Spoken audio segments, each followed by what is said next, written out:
Le Centre pour la gouvernance démocratique met à profit la Journée internationale de la démocratie pour initier un dialogue démocratique sur les modalités d'adoption de la nouvelle constitution. Cela s'inscrit dans la recherche de propositions sur le mode de passage à la 5e République. Oscar Soulama Moumouni Soubega. Le passage à la 5e République doit-il se faire par voie référendaire ou parlementaire? C'est à cette interrogation que des acteurs du monde de la société civile, juristes et politiques se sont penchés à cette rencontre dite dialogue démocratique.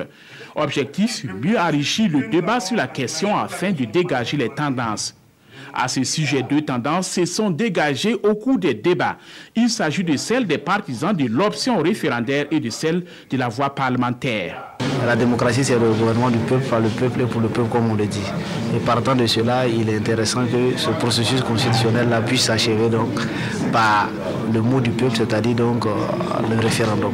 Et voilà pourquoi j'ai entre autres défendu cette thèse que pour l'adoption de la Constitution, il est opportun de consulter le peuple pour avoir son dernier mot. S'il faut appeler le peuple à venir dire oui ou non pour dépenser des milliards, est-ce que ça ne nous incite pas à mener une réflexion pour voir comment est-ce qu'on peut réaliser des économies quitte à réinvestir ces sommes qui vont être mobilisées pour le référendum ailleurs? Ce débat est organisé à l'occasion de la Journée internationale pour la démocratie. Donc nous fêtons, nous célébrons la démocratie et nous avons estimé que le moyen de célébrer, le moyen le plus adéquat, c'est de répondre à notre vocation, à notre nature, celle de la réflexion. C'est pourquoi nous avons convié des chercheurs qui ont des avis, des points de vue différents sur les modalités du passage à la 5e République. À l'issue de ce débat contradictoire organisé par le CGD, le Centre pour la gouvernance démocratique, chaque panéliste est resté campé sur sa position.